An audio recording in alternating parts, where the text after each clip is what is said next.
Salut Chris, alors ça tu vois, ce que tu vois là, c'est... Bon, tu le vois pas, mais c'est un temps que j'adore. C'est menaçant, c'est noir, c'est venteux, c'est vivant, tu vois, ça j'adore. C'est pas le petit ciel bleu avec le soleil, tu te fais chier, où tu cherches de l'ombre et tu transpires tellement t'as chaud. Non, ça c'est un vrai temps, voilà, ça c'est un vrai bon temps. Bon bref, on n'est pas là pour parler du temps aussi. Non, bon, je voulais te parler un petit peu. Ah, ça klaxonne, oui. Ça c'est les followers, ça. Ah, c'est dingue, ils me suivent partout, mais alors partout.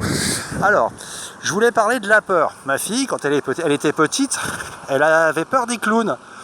Parce que sa mère avait peur des clowns, tu vois. Donc on transmet nos peurs.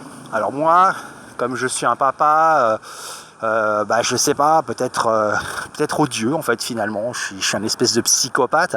Comme ma fille avait peur des clowns, et je l'ai emmenée au cirque jusqu'à ce qu'elle ait plus peur des clowns. Donc on a fait représentation de cirque sur représentation de cirque. Et maintenant, elle a plus peur des clowns. Non, elle n'est pas en HP. Non, elle n'a plus peur des clowns. C'est tout. Ensuite, elle avait peur des araignées, parce que sa mère a peur des araignées. Bon, sa mère, quand même, elle a plus 20 ans non plus, tu vois. Bon, elle n'en a pas non plus 50, mais pas loin. Et du coup, ma fille avait peur des araignées. Alors, écoute, moi, je lui ai appris à prendre une araignée dans la main, et puis voilà. Donc, quand elle était en maternelle, c'était un petit peu la sorcière de la maternelle parce qu'elle elle prenait des araignées dans la main et les autres enfants, ils avaient peur, tu vois.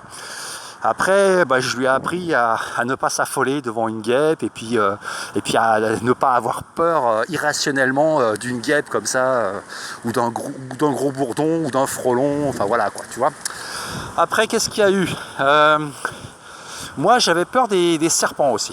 Et puis, lors d'une de mes randonnées, sur le bord du chemin, je vois une vipère qui est en train d'engloutir un lézard.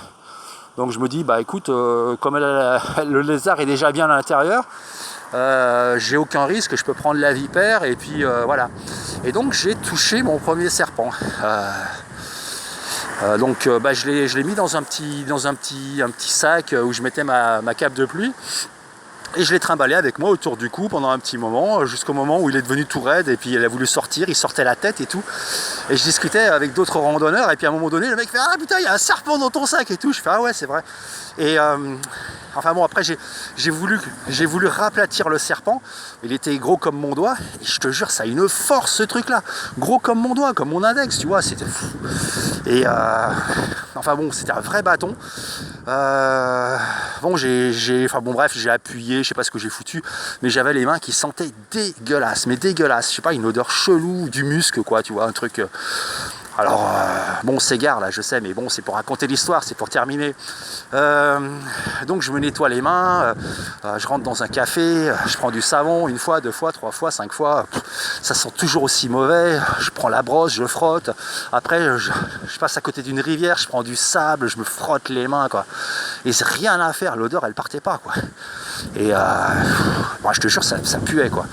Mais, et puis à un moment donné, au bout de 3 heures à peu près, l'odeur s'est arrêtée, quoi. Subitement, l'odeur s'est arrêtée. Subitement, pof, ça sentait plus mauvais. C'est dingue, hein. Enfin bon, bref, voilà. Ensuite, une autre fois, je suis monté dans la benne pour monter à l'aiguille du Midi. Et là, je me suis rendu compte que j'avais le vertige, mais un vertige de malade. Mais genre, j'ai cru que j'allais faire une crise de panique, hein. Je sais pas. Et du coup, tous les week-ends de libre que j'avais, plusieurs fois par week-end, je me faisais la benne pour monter à l'aiguille du Midi, jusqu'à ce que j'ai plus le vertige. Voilà. Et donc maintenant, j'ai plus le vertige. Enfin bon, ça dépend encore un peu, mais bon, voilà. Donc du coup, qu'est-ce qui s'est passé ensuite? Ah oui, ma fille avait peur des crabes quand elle était pitchoune. Alors je lui ai appris à ramasser des crabes sous les pierres, dans le sable, sur la plage, où personne imaginait qu'il y avait des crabes, mais on les trouvait et on en avait des pleins seaux. Et du coup, je lui ai appris à prendre le crabe et puis voilà, comme un crabe quoi, un crabe vivant, et puis voilà. Qu'est-ce qu'il y avait encore? Enfin bon, tous les insectes, bon les souris, elle a jamais eu peur des souris, faut pas déconner non plus. Mais sa mère avait quand même peur des souris, du coup je m'étais dit elle va transmettre sa peur, et non, elle n'a pas transmis cette peur là. Enfin, en même temps la peur des clowns c'était carrément irrationnel quoi. Il y a un rapport avec le Stephen King, avec ça, enfin bon bref. Donc voilà, donc chaque fois qu'elle avait peur, j'ai fait en sorte qu'elle n'ait plus peur. Je n'ai pas alimenté sa peur avec un discours creux. J'ai agi dans la matière, dans les faits, dans des situations qui ont fait que maintenant elle a 20 ans et elle n'a plus peur de toutes ces peurs d'enfant. Voilà. Donc j'en viens là. J'en viens que c'est pas forcément bien d'entretenir les peurs des enfants, surtout en leur disant n'aie pas peur. Parce que quand on dit à un enfant n'aie pas peur, c'est là qu'il a le plus peur quoi. N'aie pas peur, n'aie pas peur. Là ça fait monter la pression. N'aie pas peur, surtout n'aie pas peur, bouge pas, bouge pas, bouge pas. Et là l'enfant il bouge, tu vois, c'est fatal. Donc confronter l'enfant, tu vois. Une autre fois on est allé en forêt, tu sais, et il s'est trouvé que on a dormi dans la forêt. Alors ma fille était absolument pas rassurée. Bon, c'était dans les Pyrénées, il y a des ours, il y a encore des loups, paraît-il. Alors je sais pas, tu vois. Moi j'étais très confiant, franchement. Et putain, elle m'a dit, mais papa, elle avait peur. Puis on a dormi dehors, et puis c'était bien cool, tu vois. Après, une autre fois, on a dormi dans un cimetière. Ah mon Dieu, le cimetière, ouais, un cimetière quoi. Enfin bon, c'est tranquille, hein, en même temps. Il n'y a pas d'endroit plus tranquille qu'un cimetière pour dormir. Ouais, je parle en mode randonnée, tu sais. Donc voilà. Il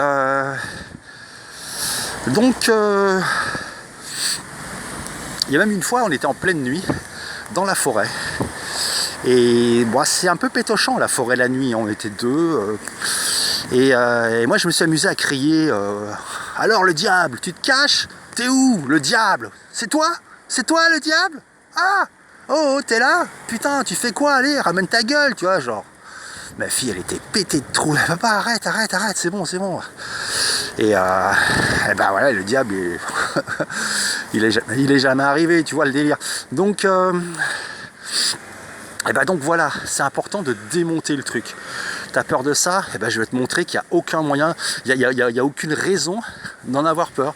Et puis une fois que l'enfant a vu et a vécu dans sa chair que il n'y avait rien,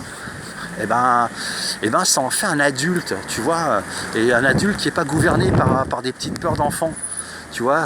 Où sa mère, elle a encore peur des araignées, elle a encore peur des clowns, elle a encore peur des souris, elle a peur de... Tu vois, elle a plein de peurs encore qui ne sont pas résolues. Et je trouve ça dommage, quoi, que les adultes, ils travaillent pas sur leur peur. Et encore plus dommage qu'ils ne travaillent pas sur la peur de leurs enfants. Qu'ils en fassent pas des gens courageux. Ils en font des gens peureux. Parce que regarde, on est dans une société de gens peureux. Les gens ont peur, ils ont peur de désobéir, ils ont peur du moindre truc, du moindre virus, du moindre nuage dans le ciel. Ils ont peur. On n'est pas dans un groupe de gens courageux. Tu vois, on n'est pas là-dedans, quoi.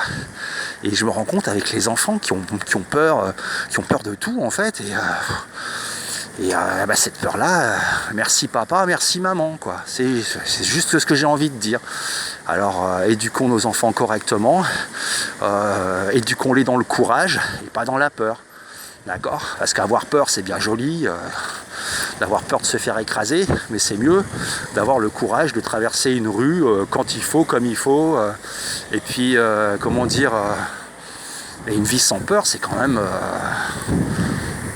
c'est quand même un peu mieux, je pense. Enfin bon, c'est mon avis, hein. Mais bon, comme je te dis, hein, je suis pas forcément le meilleur père du monde, parce que j'ai confronté ma fille à toutes ses peurs, et ça en fait maintenant quelqu'un de courageux. Voilà, elle avait peur du sang aussi, elle avait peur de plein de trucs. Et on a réussi à passer outre ça, et puis maintenant, Il n'y a plus rien qui lui fait peur, elle fait du social, elle va dans des endroits où toi t'irais même pas, tu sais, dans des camps de Roumains et tout, dans des endroits avec des SDF et tout, où la plupart des gens ils ont peur d'y aller, tu vois, même genre moi, enfin non, quand même pas moi, mais parce que moi je le fais aussi, mais tu vois, la peur nous empêche d'être humains.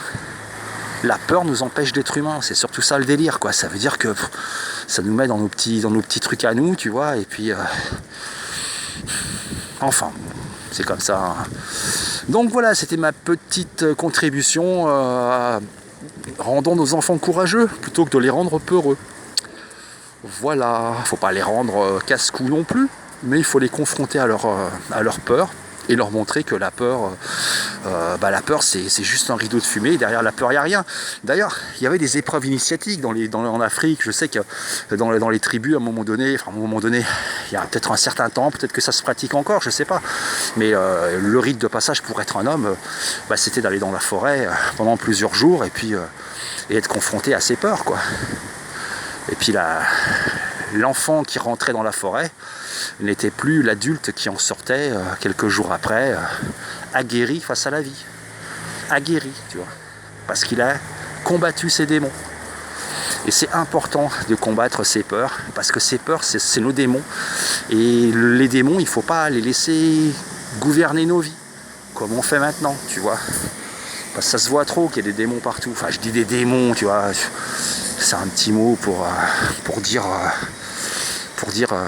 c'est le mauvais côté de l'être humain, quoi, son côté pleurnichard, pétochard, je me cache derrière un chef d'État, je me cache derrière une excuse, derrière une élection, je me cache derrière un médecin, je me cache derrière des prétextes énoncés par des médias de masse et par par des gouvernements véreux. Donc c'est important d'être un homme, quoi. En fait, c'est ça le truc. C'est être un homme, c'est ça fait partie du truc, quoi. Alors, il n'y a plus de service militaire, il n'y a plus rien en France, tu vois. Alors, moi, je suis pas forcément pour l'armée, même si j'ai fait plusieurs années, mais c'est aux parents, je pense, de faire le job, de prendre leur enfant et de se dire, tiens, là, il y a un problème, là, il y a un problème, là, il y a un problème. On va prendre les problèmes un par un et on va les résoudre un par un. Et on va te remettre bien droit, mon fils ou ma fille. Tu vois, un parent responsable devrait faire ça, voilà. Mais bon, ça c'est mon avis, tu sais, moi, je pense des trucs un peu chelous, alors bon... Enfin voilà, donc, écoute, abonne-toi, mets des pouces si t'as aimé, si t'as pas aimé, t'en mets pas, hein, enfin, je sais pas, mais tu t'abonnes quand même, c'est cool. Non, je déconne. Bon, écoute, on va profiter de cette petite pluie bien sympathique. Vraiment, vraiment. Pourquoi sympathique ? Parce que j'aime bien la pluie, quoi. Tu vois, je trouve que c'est intéressant. Je dois faire partie un peu de ces végétaux là, qui kiffent une bonne averse, un bel orage, tu sais, parce que il y a moins de monde dehors. Tu vois, les gens, ils ont tellement peur, alors ils restent chez eux, tu sais. Ils savent pas ce que c'est que d'être confronté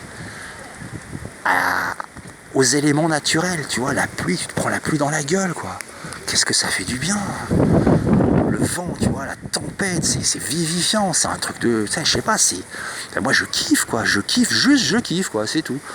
Après, comme je te dis, hein, peut-être, je suis pas forcément la personne la plus équilibrée du monde, mais je pense pas être la personne la plus déséquilibrée non plus. Voilà, et puis l'important c'est pas d'être équilibré ou pas, l'important c'est de garder l'équilibre, on est d'accord. Bon allez, je te fais des bisous, je te dis à plus, ciao.